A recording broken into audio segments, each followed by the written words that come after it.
నేను Nagendra. Welcome to my channel Telugu solo traveller. ఈ వీడియోలో ఇప్పుడు మనం శ్రీరంగం చుట్టుపక్కల గల తప్పక దర్శించాల్సిన 5 ఆలయాలు ఏమిటి, వాటిని ఎలా దర్శించాలి, వాటి చరిత్ర ఏమిటి, శ్రీరంగంలో ఎక్కడ ఉండాలి అనే వివరాలను తెలుసుకుందాం.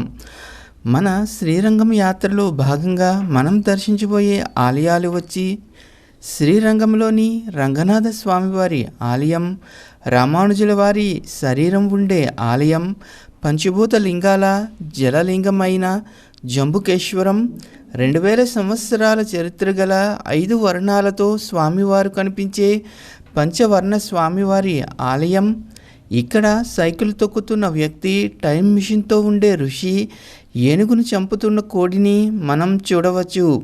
అలాగే తిరుచిలో కొండపై కొలువుతీరు ఉన్న గణపతి ఆలయం మరియు సమయపురం మారియమ్మన్ ఆలయాలను కూడా దర్శించుకుందాం. ముందుగా ఈ వీడియోకు ఒక లైక్ ఇచ్చి మీరు కూడా నాతో రండి డిజిటల్లీ.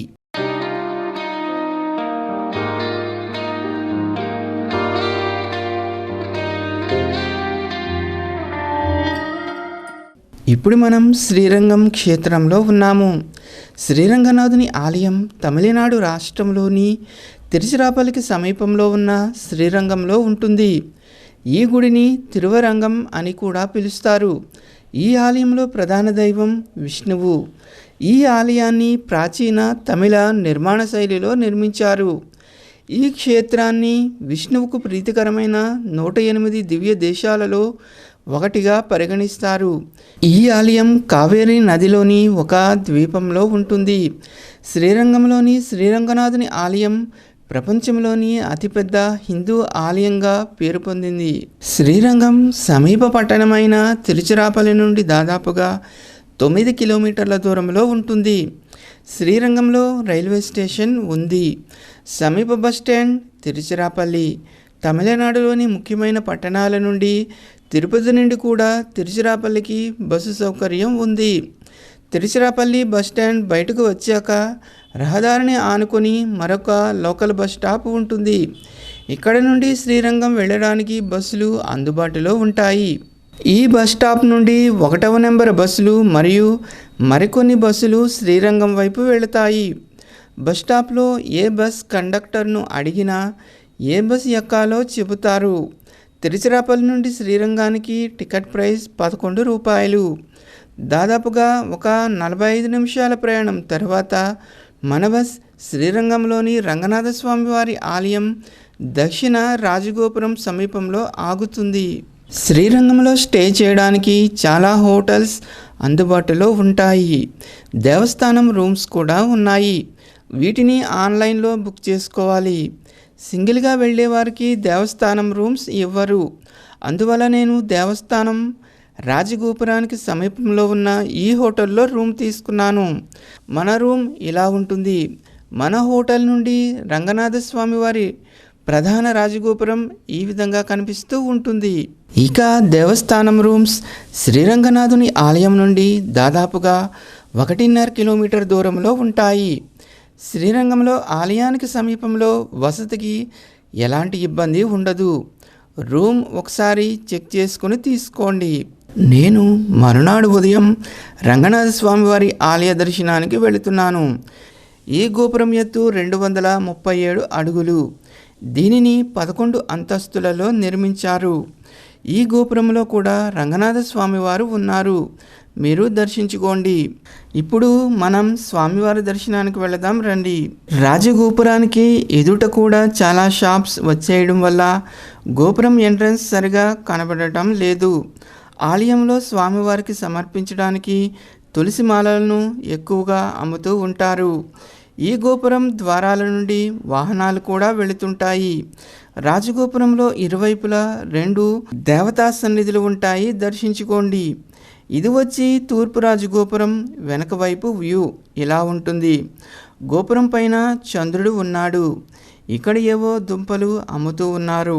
తూర్పు రాజగోపురం దాటిన తర్వాత రహదారికి మధ్యలో ఒక చిన్న మండపం ఉంటుంది. ఇక్కడ నుంచి చూస్తే మరొక రాజగోపురం కనిపిస్తూ ఉంటుంది. ఈ గోపురాల మధ్య వీధులు ఉంటాయి. ఇప్పుడు వచ్చేది కాస్త చిన్న గోపురం. ఉదయం కావడం వల్ల శ్రీరంగం వీధులు అన్నీ ఖాళీగా కనిపిస్తున్నాయి. ఇంకా దుకాణాలు కూడా తెరవలేదు. పూజా సామాగ్రి అమ్మే దుకాణాలు మాత్రమే తెరిచారు. గోపురాలన్నీ షాప్స్తో నిండిపోయాయి.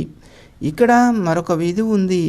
ఈ రాజగోపురం దాటి ముందుకు వెళితే రహదారికి మధ్యలో మరొక చిన్న మండపం కనిపిస్తుంది. ఇక్కడ మండపాన్ని ఆనుకొని మరొక చిన్న సన్నిధి ఉంది. ఇక్కడ భూమి నుండి కొంత లోపలకు ఇలా ఒక చిన్న మందిరం ఉంటుంది, దర్శించుకోండి. శ్రీరంగనాథుని రాజగోపురాల వరుసలో ఇక్కడ మరొక రాజగోపురం వస్తుంది. ఈ గోపురం దాటి ముందుకు వెళితే ప్రధాన ఆలయానికి చెందిన మరొక గోపురం కనిపిస్తుంది. ఈ గోపురానికి ఎడమవైపున చెప్పులు భద్రపరుచుకోవడానికి, లగేజ్ పెట్టుకోవడానికి ఏర్పాట్లు ఉంటాయి. అలాగే ఇక్కడ ఆలయానికి చెందిన సమయాలను తెలియజేసే విధంగా ఇలా డిస్ప్లేను ఏర్పాటు చేశారు. ఇప్పుడు సమయం ఉదయం 7:05 అయింది. ఈ కౌంటర్స్ పక్కన గల మార్గంలో వెళితే ఆలయ సముదాయంలోకి వెళ్ళవచ్చు. ఆలయానికి వెళ్ళే మార్గంలో ఇక్కడ కూడా మరొక చిన్న మండపం ఉంటుంది. ప్రతి పెద్ద గోపురానికి వెనుక ఒక చిన్న మండపం ఉంటుంది. గోపురం దాటి లోపలికి వచ్చిన తర్వాత ఎడమవైపున నరసింహస్వామి వారి సన్నిధి ఉంటుంది, దర్శించుకోండి. ఈ చిన్న మండపం దాటిన తర్వాత అనేక స్తంభాలతో ఉన్న మరొక పెద్ద మండపం వస్తుంది. ఈ మండపంలో ఎడమవైపున గల ఈ మార్గంలో వెళ్ళి ఈ మెట్ల మార్గంలో పైకి వెళితే ఆలయ గోపురాలను దర్శించుకునే వ్యూ పాయింట్ వస్తుంది. దీనికి టికెట్ ఉంది. ఇక్కడి నుండి చూస్తే శ్రీరంగనాథుని ఆలయానికి చెందిన గోపురాలు అన్నీ కనిపిస్తాయి. ఇవి మొత్తం 21 గోపురాలు ఉంటాయి. ఇవి వచ్చి దక్షిణం వైపు ఉండే గోపురాలు. వీటికి వెనుక కనిపిస్తున్నది అతిపెద్ద రాజగోపురం. ఈ గోపురాల నుండి మనం లోపలికి వచ్చాము. అలాగే ఇవి వచ్చి తూర్పు వైపు ఉండే రాజగోపురాలు. వీటిలో ఒక గోపురం తెలుపు రంగులో ఉంటుంది. దీని వెనుక చాలా పెద్ద చరిత్ర ఉంది. దీని పేరు వెల్లాయి గోపురం. 1323 సంవత్సరంలో ఢిల్లీ సుల్తాన్లు శ్రీరంగంపై దాడి చేసి అడ్డు వచ్చిన 12,000 మంది శ్రీ వైష్ణవులను చంపివేశారు. ఆలయాన్ని కూడా చాలా వరకు ధ్వంసం చేశారు. విలువైన ఆభరణాలను దోచుకున్నారు. ఈ సమయంలో ఎంతో విశేషమైన నెమ్ పెరుమాళ్ విగ్రహాన్ని వారి నుండి రక్షించేందుకు ఈ ఆలయ ప్రధానాచార్యులు పిల్లై లోకాచార్యులు ఆ విగ్రహాన్ని తీసుకొని మదురై వెళ్లేందుకు ప్రయత్నించారు. అప్పుడు ఈ పిల్లై లోకాచార్యులు ఆ సైనికులకు ఎక్కడ దొరుకుతారో అని అక్కడ ఉన్న దేవదాసి అయిన వెల్లాయి తన నృత్యంతో సైనిక కమాండర్ సమయం వృధా చేసి మెల్లగా ఈ గోపురం వద్దకు తీసుకువచ్చి పైనుంచి తనను తోసివేసి చంపింది. తరువాత తాను కూడా రంగనాథుని తలుచుకుంటూ పైనుండి కిందకు దూకి ఆత్మహత్య చేసుకుంది. ఇలా లోకాచార్యులు తప్పించుకునేందుకు సహకరించింది. ఈ విధంగా దేవదాసి చేసిన త్యాగానికి గుర్తుగా ఈ గోపురానికి తెల్ల రంగు వేశారు. అప్పటి నుండి దీనిని వెల్లాయి గోపురంగా పిలుస్తారు. ఇక ఇవి వచ్చి ఉత్తరం వైపు గోపురాలు. మధ్యలో బంగారు వర్ణంలో ఉన్న గోపురం వచ్చి స్వామివారి గర్భాలయ గోపురం. ఉత్తర దక్షిణ గోపురాల మధ్యలో ఒక శిలాస్తంభం ఉంటుంది. ఇప్పుడు క్రిందకు దిగి ఈ మార్గంలో ముందుకు వెళితే ఇక్కడ దేవస్థానం ఏనుగు ఉంటుంది. ఈ మండపం మధ్యలో మరొక చిన్న మండపం, కొన్ని ఏకశిలా స్తంభాలు ఉంటాయి. ఈ స్తంభాల వద్ద అఖండ దీపం వెలుగుతూ ఉంటుంది. అలాగే ఈ స్తంభానికి చెక్క బుట్టలు తాళాలు కడుతున్నారు. ఈ మండపం దాటి ముందుకు వెళితే ప్రధాన ఆలయ ప్రాంగణం వస్తుంది. ఇది వచ్చి ఆలయంలోనికి వెళ్ళడానికి ప్రధాన క్యూ లైన్. ఈ మార్గంలో ముందుకు వెళితే స్వామివారి ప్రధాన ఆలయంలోకి వెళ్ళే మార్గం వస్తుంది. ఇక్కడ ఈ రిక్షా సదుపాయం కూడా ఉంది. స్వామివారిని దర్శించుకోవడానికి ఉచిత దర్శనం, 100 రూపాయల ప్రత్యేక దర్శనం అందుబాటులో ఉంటాయి. ప్రధాన ఆలయంలో స్వామివారు ఈ విధంగా ఉంటారు, మీరు దర్శించుకోండి. ఇక ఆలయ స్థల పురాణం విషయానికి వస్తే, పూర్వం ఒకానొక సమయంలో బ్రహ్మదేవుడు అత్యంత భక్తి శ్రద్ధలతో శ్రీ మహావిష్ణువును ఆరాధించి ఆయనను నిత్యం పూజించాలనే కోరికను వ్యక్తం చేశాడు. అప్పుడు స్వామివారు రంగ విమానంలో తాను శేషశాయిగా ఉన్న మూర్తిని బ్రహ్మదేవునికి అనుగ్రహించారు. ఆ తర్వాత బ్రహ్మదేవుడు ఆ మూర్తిని సూర్యవంశ రాజైన ఇక్ష్వాకునకు ఇచ్చారు. ఆ విధంగా ఆ విగ్రహం శ్రీరాముని వరకు వస్తుంది. రావణ సంహార అనంతరం విభీషణుడు శ్రీరామునికి భక్తుడిగా మారిపోతాడు. శ్రీరంగనాథుని ఆరాధిస్తే తనని పూజించినట్లే అవుతుంది అని ఆ మూర్తిని విభీషణునికి అందజేస్తారు రాముల వారు. అలా విభీషణుడు ఆ మూర్తిని లంకా నగరానికి తీసుకువెళుతూ ఉండగా, పూర్వం ధర్మవరముకు ఇచ్చిన మాట ప్రకారం రంగనాథ స్వామివారు కావేరీ నది సమీపంలోనే కొలువు తీరుతారు.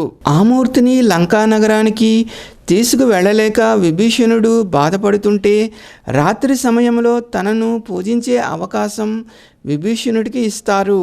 ఆ తరువాతి కాలంలో చోళరాజుకు స్వప్నంలో కనిపించి రంగనాథస్వామి తన ఆలయాన్ని నిర్మించే బాధ్యతను అప్పగిస్తారు. అప్పటి నుండి రంగనాథ క్షేత్రం దివ్య దేశంగా విరాజిల్లుతోంది. ఈ ఆలయంలో రంగనాథ స్వామివారు ఆదిశేషుడిపై శయన ముద్రలో దర్శనమిస్తారు. ఈ ఆలయం 156 ఎకరాల విస్తీర్ణంలో 7 ప్రాకారాలతో ఉంటుంది. స్వామివారి దర్శనం తర్వాత బయటకు వచ్చి ఇదే సముదాయంలో ఉన్న ఉపాలయాల దర్శనానికి వెళదాం రండి. మనం ఆలయంలోకి వెళ్ళిన మార్గంలోనే బయటకు వస్తే ఎడమవైపున శ్రీ చక్ర తాళ్వార్ సన్నిధి, వసంత మండపాలు వస్తాయి. ప్రధాన ఆలయంలోనికి వెళ్ళే గోపురం వద్ద ఉపాలయాలకు సంబంధించిన బోర్డులు ఈ విధంగా ఏర్పాటు చేశారు. ఇప్పుడు మనం ఆలయ ప్రదర్శన మార్గంలో వెళుతూ అన్ని ఉపాలయాలను దర్శించుకుందాం. ఈ గోపురం నుండి ఎడమవైపుకు వెళితే శ్రీ చక్ర తాళ్వార్ సన్నిధి వస్తుంది. ఇదే చక్ర తాళ్వార్ ఆలయం. శ్రీ చక్ర తాళ్వార్ ఆలయ దర్శనం తర్వాత ఇక్కడ నుండి కుడివైపుకు వెళదాం రండి. ఇక్కడ ఎడమ ప్రక్కన ఉన్నది స్వామివారి ఆలయ గార్డెన్, కుడివైపు ఉన్నది ప్రధాన ఆలయ గోడలు. ఈ మార్గంలో కూడా చిన్న చిన్న మండపాలు ఉన్నాయి. ఈ గార్డెన్ మొత్తం ఎర్రగుత్తి పువ్వుల మొక్కలతో ఉంటుంది. ఈ గార్డెన్లో వసంత మండపం ఉంది. దీనికి ప్రక్కన ఉన్నది పడమర రాజగోపురం. ఇది దాటి ముందుకు వెళ్ళి కుడివైపు తిరిగితే అమ్మవారి సన్నిధి వస్తుంది. ఈ ఆలయంలో కూడా ఉచిత దర్శనం, 50 రూపాయల దర్శనం అందుబాటులో ఉంటాయి. ఇక్కడి అమ్మవారు ఈ విధంగా ఉంటారు. అలాగే అమ్మవారి దర్శనం తర్వాత ఇలా పసుపు ఉండ ఇస్తారు. అమ్మవారి ఆలయ సన్నిధి దాటి ముందుకు వస్తే కుడివైపున నరసింహస్వామివారి సన్నిధి ఉంటుంది. ఎత్తైన వేదికపై ఈ ఆలయం ఉంటుంది. ఇక్కడ నుండి ఎదురుగా చూస్తే ఉత్తరం వైపు రాజగోపురాలు కనిపిస్తాయి. నరసింహస్వామివారి ఆలయం వెనుక ఉన్న ఈ మార్గంలో ముందుకు వెళితే ఇక్కడ ఒక పీఠం ఉంటుంది. దీనిపై ఈ విధంగా కూర్చుని వేళ్లను ఉంచి ఎదురుగా గల స్వామివారి ద్వారం కనపడేలా చూడాలి. ఇలా ఎందుకు చూస్తున్నారో మీకు కనుక తెలిస్తే కామెంట్ చేయండి. ఈ ద్వారం నుండి ఎడమవైపు వెళితే స్వామివారి పుష్కరిణి వస్తుంది. దీని పేరు చంద్ర పుష్కరిణి. ఇది దాటి ముందుకు వెళితే మరొక మండపం వస్తుంది. దీనిలో కూడా మరికొన్ని దేవతా సన్నిధులు ఉన్నాయి, మీరు దర్శించుకోండి. ఈ ఉపాలయాల సముదాయానికి ఎదురుగా ఇసుకతో కూడిన ప్రాంగణం ఉంటుంది. దీనికి ఎడమవైపున తెల్లని రాజగోపురం, కుడివైపున ప్రధాన ఆలయాలు ఉంటాయి. ఈ మార్గంలో గల ద్వారం గుండా ముందుకు వెళితే వెల్లాయి గోపురం వస్తుంది. ఈ గోపురం ముందు కూడా ఇసుకతో ఉంటుంది. ఇది వచ్చి 1000 కాళ్ల మండపం, ప్రస్తుతం మూసివేసి ఉంది. ఈ వెల్లాయి గోపురం నుండి బయటకు వెళితే మరొక 2 గోపురాలు కనిపిస్తాయి. వెల్లాయి గోపురానికి ప్రక్కన గల ఈ మండపం పేరు శేషరాయర్ మండపం. ఇందులో యుద్ధ విద్యలకు సంబంధించిన వివిధ శిల్పాలు ఉంటాయి. ఈ శిల్పాలలో కొందరు సైనికులు చైనీయులను పోలి ఉంటారు. ఈ మండపంలోని స్తంభాలపై దేవతామూర్తుల శిల్పాలు ఉంటాయి. ఇది వచ్చి రామాలయం. ఈ ప్రాంగణం దాటి ముందుకు వెళితే రామానుజాచార్య సన్నిధి వస్తుంది. దీనిలో రామానుజుల వారి దేహం ఉంటుంది. మీరు దర్శించుకోండి. దీనికి దగ్గరలో ఒక చిన్న మ్యూజియం కూడా ఉంటుంది. ఇంతటితో శ్రీరంగంలోని శ్రీరంగనాథుని ఆలయ దర్శనం పూర్తయింది. లాకర్లో పెట్టుకున్న వస్తువులు, చెప్పులు తీసుకొని ఇక్కడ నుండి ప్రధాన రాజగోపురం వద్దకు వెళదాం రండి. ఈ గోపురం వద్ద ఒక హోటల్ ఉంటుంది. టిఫిన్ చేయాలనుకుంటే చేయవచ్చు. ఇది కాస్త రద్దీగా ఉంటుంది. రాజగోపురం దాటి బయటకు వస్తే బస్టాప్ ఏరియా వస్తుంది. ఇక్కడ మనకు చాలా ఆటోలు అందుబాటులో ఉంటాయి. ఇక్కడ నుండి మనం మన తర్వాతి ఆలయం అయిన జంబుకేశ్వరం వెళదాం రండి. శ్రీరంగం రంగనాథ స్వామి వారి ఆలయం నుండి జంబుకేశ్వరం వచ్చి దాదాపు 4 కిలోమీటర్ల దూరంలో ఉంటుంది. ఆటోలు, బస్సులు అందుబాటులో ఉంటాయి. నేను ఆటోలో జంబుకేశ్వరం వెళుతున్నాను. దీనికి 200 రూపాయలు ఛార్జ్ చేశారు. జంబుకేశ్వరం వెళుతూ ఆలయ స్థల పురాణం ఏమిటో ఒకసారి చూద్దాం. జంబుకేశ్వరం పంచభూత క్షేత్రాలలో రెండవది. ఈ ఆలయం తమిళనాడు రాష్ట్రంలోని తిరుచి నుండి 11 కిలోమీటర్ల దూరంలో ఉంటుంది. జంబుకేశ్వరాన్ని తిరువనై కావల్ అని కూడా పిలుస్తారు. వీటి అర్థం ఏనుగుల చేత పూజలు అందుకుంటున్న క్షేత్రం అని అర్థం. పూర్వం ఇక్కడ జంబూ వృక్షాలు ఎక్కువగా ఉండడం వల్ల ఈ క్షేత్రాన్ని జంబుకేశ్వరం అని పిలుస్తారు. జంబూ వృక్షం అంటే తెల్ల నేరేడు వృక్షాలు. ఇప్పుడు వచ్చేది జంబుకేశ్వరం ఆలయం. ఈ ఆలయం 5 ఎకరాల విస్తీర్ణంలో 5 ప్రాకారాలు 7 గోపురాలతో ఉంటుంది. ఆలయ స్థల పురాణం ప్రకారం పూర్వం శంభుడు అనే ఋషి ఇక్కడ నివసించేవారు. అతను పరమ శివభక్తుడు. శివ పూజ చేయనిదే మంచినీరు కూడా ముట్టేవాడు కాదు. ఈ విధంగా కొంతకాలమైన తరువాత శంభునికి శివుని ప్రత్యక్షంగా పూజించాలనే కోరిక కలిగింది. దీనికోసం చాలా తపస్సు చేశాడు. శివుడు అతని తపస్సుకు మెచ్చి ప్రత్యక్షమై ఏమి వరం కావాలో కోరుకోమనగా శంభుడు పరమేశ్వరుని స్వయంగా పూజించే వరం కావాలి అని కోరుకున్నాడు. శివుడు దానికి అంగీకరించాడు. తాను ఇక్కడ లింగ రూపంలో వెలుస్తాను అని, నువ్వు జంబువృక్ష రూపంలో నన్ను పూజించు అని వరం ఇచ్చాడు పరమేశ్వరుడు. ఈ ఆలయ ప్రాంగణంలో ఉన్న జంబు వృక్షమే శంభుడుగా ఇక్కడ వారు భావిస్తారు. జంబుకేశ్వరం ఆలయ ప్రాంగణంలోనికి మన మొబైల్ ఫోన్స్ను అలౌ చేయరు. అందువల్ల ఇక్కడ మొదటి గోపురం వద్ద గల ఈ కౌంటర్లో మన ఫోన్ను డిపాజిట్ చేయాల్సి ఉంటుంది. ఇక మరొక ఇతిహాసం ప్రకారం కైలాసంలోని శివగణాలలో మాల్యవానుడు, పుష్పదంతుడు అనేవారు ఒకరితో ఒకరు గొడవ పడుతూ ఉండేవారు. వారి ప్రవర్తనతో ఆగ్రహించిన శివుడు పుష్పదంతుడిని ఏనుగుగాను, మాల్యవానుడిని సాలీడుగాను భూలోకంలో జన్మించమని శపిస్తారు. ఈ విధంగా మాల్యవానుడు, పుష్పదంతుడు, సాలీడు ఏనుగుగా భూలోకంలో జన్మించారు. వీరిరువురు కావేరీ తీరములో గల జంబుకేశ్వరంలో శివుని పూజించసాగారు. ప్రతిరోజు సాలీడు వచ్చి జంబువృక్షం ఆకులు, కొమ్మలు శివలింగంపై పడకుండా గూడు అల్లేది. కాసేపటి తర్వాత ఏనుగు వచ్చి సాలేడు తన ఎంగిలి దారంతో గూడు అల్లింది అని తన తొండంతో ఆ గూడును తొలగించి నీటితో శుభ్రపరిచి పూజించేది. ఈ విధంగా ప్రతిరోజు జరిగేది. దీనితో ఏనుగు, సాలీడు మధ్య వైరం పెరిగింది. తాను కట్టిన గూడును ప్రతిరోజు ఏనుగు తొలగించడం వల్ల కోపంతో రగిలిపోయిన సాలీడు ఏనుగు తొండంలో దూరి కుట్టడం ప్రారంభించింది. ఆ బాధను భరించలేక ఏనుగు నేరేడు చెట్టుకు తన తలను బాదుకొని మరణించింది. అప్పుడు ఇరువురు శాప విముక్తులై తిరిగి కైలాసం చేరారు. అయితే ఏనుగు మరణానికి కారణమైన మాల్యవానునికి పాపం చుట్టుకుంది. దీనివల్ల తాను మరలా భూలోకంలో జన్మించవలసి వచ్చింది. ఈ ఆలయంలో గర్భాలయం చాలా చిన్నదిగా ఉంటుంది. దీనికి ఒక కారణం లేకపోలేదు. ఇందాక సాలీడు భూమిపై తిరిగి జన్మించింది అని చెప్పుకున్నాం కదా. ఆ సాలీడే చోళదేశపు రాజకుమారుడిగా జన్మించింది. తన పూర్వజన్మ జ్ఞాపకాలతో కావేరీ తీరాన ఉన్న జంబుకేశ్వరాన్ని వెతుకుకుంటూ వచ్చి స్వామిని గుర్తించి జంబుకేశ్వరునికి అతిపెద్ద ఆలయం నిర్మించింది. గత జన్మలోని తన శత్రువు ఏనుగు లోపలకు ప్రవేశించి స్వామివారిని సేవించకుండా ఉండేందుకు చాలా ఇరుకుగా గర్భాలయం నిర్మించింది. ఇది వచ్చి జంబుకేశ్వరం ఆలయం స్థల పురాణం. ఇక్కడి లింగం నీటిలో లేదు, కానీ లింగం పానపట్టం నుండి నిరంతరం నీరు వస్తూ ఉంటుంది.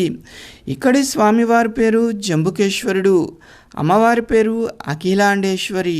జంబుకేశ్వర స్వామివారి దర్శనం తర్వాత మనం దర్శించబోయే మరొక ఆలయం వరయూరులో కొలువు తీరి ఉన్న శ్రీ పంచవర్ణ స్వామివారి ఆలయం.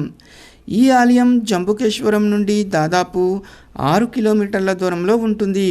ఆటోకి 200 ఛార్జ్ చేశారు. ఇక్కడ నుండి వరయూర్ లోకల్ బస్సులో కూడా వెళ్ళవచ్చు, కానీ 2 బస్సులు మారి వెళ్లాల్సి ఉంటుంది. అందువల్ల నేను ఆటోలో వెళుతున్నాను. వరయూర్ తిరుచిరాపల్లి పట్టణాన్ని ఆనుకొని ఉంటుంది. ఈ క్షేత్రం శివుని పాదల్పెట్రా స్థలాలలో ఒకటిగా గుర్తింపు పొందింది. ఇప్పుడు వచ్చేది పంచవర్ణ స్వామివారి ఆలయం. ఆలయ ప్రవేశ ద్వారం ఎదురుగా ఒక రాతి మండపం ఉంటుంది. దీనికి ఇరువైపులా గణపతి, సుబ్రహ్మణ్య ఆలయాలు ఉంటాయి. ఇక్కడ నుండి ముందుకు వెళితే ప్రధాన గోపురం కనిపిస్తూ ఉంటుంది. ఈ ద్వారానికి ఎదురుగా ఒక పెద్ద నంది మండపం ఉంటుంది. ప్రధాన ఆలయంలో స్వామి, అమ్మవార్ల సన్నిధులు వేరువేరుగా ఉంటాయి.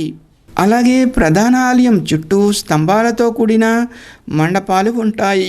ఈ ఆలయంలోని అమ్మవారి ఆలయ గోడలపై వింత వస్తువుతో ఉన్న ఋషి, సైకిల్ త్రొక్కుతున్న వ్యక్తి, ఏనుగుపై దాడి చేస్తున్న కోడి శిల్పాలు ప్రధాన ఆకర్షణగా ఉంటాయి. ఇక ఆలయ స్థల పురాణం విషయానికి వస్తే, ఈ ఆలయం ఉన్న ప్రాంతంలో పూర్వం ఉగండ మహర్షి శివుని కోసం తపస్సు చేశారు. అప్పుడు శివుడు రోజులోని 5 భాగాలలో 5 వేరువేరు రంగులలో దర్శనమిచ్చారట.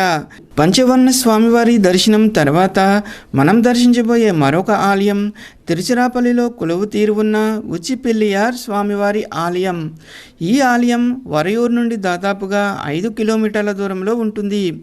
ఆటోకి 150 ఛార్జ్ చేశారు. ఇప్పుడు వచ్చేది తిరుచిరాపల్లిలోని ఉచ్చిపిల్లియార్ వినాయక స్వామివారి ఆలయం. ఇక్కడ దుకాణాల మధ్యగల రహదారిలో వెళితే హిల్లీ టెంపుల్కు వెళ్లే మార్గం వస్తుంది. ఇక్కడ దేవస్థానం వారి ఉచిత చెప్పుల స్టాండ్ కూడా ఉంటుంది. ఇక్కడి ఆలయం ఒక కొండపై ఉంటుంది. స్వామివారి దర్శనానికి వెళ్ళాలి అంటే మనం 437 మెట్లు ఎక్కాల్సి ఉంటుంది. మెట్ల మార్గం ప్రారంభంలో ఇక్కడ ఒక గణపతి ఆలయం ఉంటుంది, దర్శించుకోండి. ఈ మెట్ల మార్గానికి ఎడమవైపున అన్నప్రసాద వితరణశాల ఉంటుంది. మెట్ల మార్గంలో వెళుతూ ఆలయ స్థల పురాణం ఏమిటో తెలుసుకుందాం రండి. ఈ ఆలయ స్థల పురాణం కూడా శ్రీరంగం రంగనాథ స్వామివారు విభీషణుడి కథతో ముడిపడి ఉంటుంది. విష్ణువు రంగనాథుని విగ్రహం విభీషణుడికి ఇస్తారు. అప్పుడు విభీషణుడు లంకకు వెళుతూ సాయంత్రం సంధ్య కోసం కావేరీ నదీ తీరంతో ఆగుతాడు. అయితే రంగనాథుని విగ్రహం కావేరీ తీరంలో ఉండడానికి నిర్ణయించబడింది. అందువల్ల గణపతి ఒక పశువుల కాపరిగా తీరంలో విభీషణుడికి కనబడతారు. తాను సంధ్యావందనం పూర్తి చేసుకుని వచ్చే వరకు విగ్రహం పట్టుకోమని పశువుల కాపరి రూపంలో ఉన్న చిన్న గణపతికి ఇస్తారు. అప్పుడు విభీషణుడు కావేరీ నదిలో స్నానం చేస్తుండగా గణపతి ఆ విగ్రహాన్ని కింద ఉంచుతారు. దీనితో ఆ విగ్రహం అక్కడ ప్రతిష్ఠితం అవుతుంది. దీనితో ఆగ్రహించిన విభీషణుడు గణపతిని తరువుకుంటూ వెళతాడు. ఆ విధంగా వినాయకుడు కావేరీ తీరములోని తిరుచిరాపల్లిలో గల ఈ కొండపై వెలిశారని ఈ ఆలయ స్థల పురాణం. ఇప్పుడు ఇక్కడ నుండి ఎదురుగా కొండపై కనిపిస్తున్నది వినాయక ఆలయం. ఇదే ఉచ్చిపిల్లియార్ ఆలయం. ఈ కొండపై నుండి తిరుచిరాపల్లి, కావేరీ నదీ తీరం, శ్రీరంగంలోని ఆలయం ఈ విధంగా కనిపిస్తాయి. ఇప్పుడు స్వామివారి ఆలయానికి వెళదాం రండి. ఇక్కడి స్వామివారు ఈ విధంగా ఉంటారు. ఉచ్చిపిల్లియార్ ఆలయంలో కొలువు తీరి ఉన్న గణపతి దర్శనం తర్వాత మనం దర్శించబోయే ఆలయం సమయపురం గ్రామంలో కొలువు తీరి ఉన్న మారియమ్మన్ అమ్మవారి ఆలయం. ఈ ఆలయం ఉచ్చిపిల్లియార్ ఆలయం నుండి దాదాపు 15 కిలోమీటర్ల దూరంలో ఉంటుంది. సమయపురానికి తిరుచిరాపల్లి నుండి లోకల్ బస్సులు అందుబాటులో ఉంటాయి. అందువల్ల ఇప్పుడు మనం ఉచ్చిపిల్లియార్ ఆలయం నుండి తిరుచిరాపల్లిలోని ఛత్రం బస్టాండ్కి వెళ్దాం రండి. ఈ ఆలయం నుండి బస్ స్టాప్ వచ్చి దాదాపుగా 1 కిలోమీటర్ దూరంలో ఉంటుంది. ఇక్కడ గల ఆఖరి ప్లాట్ఫామ్లో అంటే బస్సులు బయటికి వెళ్ళే మార్గంలో సమయపురం వైపు వెళ్ళే బస్సులు అందుబాటులో ఉంటాయి. దీనికి టికెట్ ప్రైస్ 15 రూపాయలు. ఒక 45 నిమిషాల ప్రయాణం తర్వాత మన బస్ సమయపురం చేరుకుంది. ఆలయం క్యూ లైన్కి వెళ్ళే మార్గంలో మన బస్ ఆగుతుంది. ఇక్కడ నుండి కాస్త లోపలికి వెళితే లాకర్, చెప్పులు భద్రపరుచుకునే ప్రదేశాలు వస్తాయి. ఒకవేళ మీకు లగేజ్ కనుక ఉంటే ఈ ఉచిత టాయిలెట్స్ వద్ద మీ లగేజ్ ఉంచవచ్చు. ఇక మారియమ్మన్ అమ్మవారిని దర్శించుకోవడానికి ఉచిత దర్శనం, పెయిడ్ దర్శనం అందుబాటులో ఉంటాయి. ఆలయం లోపల మొబైల్ అనుమతించరు. నా దర్శనం బాగా జరిగింది. తమిళనాడులోని సంపన్నమైన ఆలయాలలో సమయపురం మారియమ్మన్ ఆలయం కూడా ఒకటి. శ్రీరంగం ఆలయం నుండి అమ్మవారి విగ్రహం ఇక్కడకు వచ్చిందని చెబుతారు. ఈ అమ్మవారు వ్యాధులను నయం చేస్తుంది అని ఇక్కడ వారి నమ్మిక. సమయపురంలోని మారియమ్మన్ అమ్మవారి ఆలయం దర్శనంతో మన తమిళనాడులోని శ్రీరంగం పరిసర ప్రాంతాలలో గల ఆలయాల దర్శనం పూర్తయింది. మన తెలుగు రాష్ట్రాల నుండి శ్రీరంగం వెళ్ళడానికి పరిమిత సంఖ్యలో రైళ్లు అందుబాటులో ఉన్నాయి. అదేవిధంగా తెలుగు రాష్ట్రాల నుండి తిరుచిరాపల్లికి కూడా పరిమిత సంఖ్యలో ట్రైన్స్ ఉంటాయి. తిరుచిరాపల్లి రైల్వే స్టేషన్ నుండి శ్రీరంగానికి బస్సులు ఉంటాయి. తిరుపతి నుండి తిరుచిరాపల్లికి తమిళనాడు ఆర్టీసీ బస్సులు అందుబాటులో ఉన్నాయి. శ్రీరంగానికి సమీప ఎయిర్పోర్ట్ వచ్చి తిరుచిరాపల్లి. అదేవిధంగా శ్రీరంగం రంగనాథ స్వామివారి ఆలయం నుండి అరుణాచలం వచ్చి దాదాపు 180 కిలోమీటర్ల దూరంలో ఉంటుంది. మీరు అరుణాచల యాత్రకు వచ్చినప్పుడు కూడా ఈ ఆలయం దర్శించవచ్చు. అరుణాచలం నుండి శ్రీరంగానికి చాలా బస్సులు అందుబాటులో ఉంటాయి. ఈ వీడియో కనుక మీకు నచ్చినట్లయితే లైక్ చేయండి. ఇలాంటి వీడియోల కోసం ఈ ఛానల్ను సబ్స్క్రైబ్ చేసుకోండి. మరొక వీడియోతో మళ్ళీ కలుద్దాం. నమస్తే.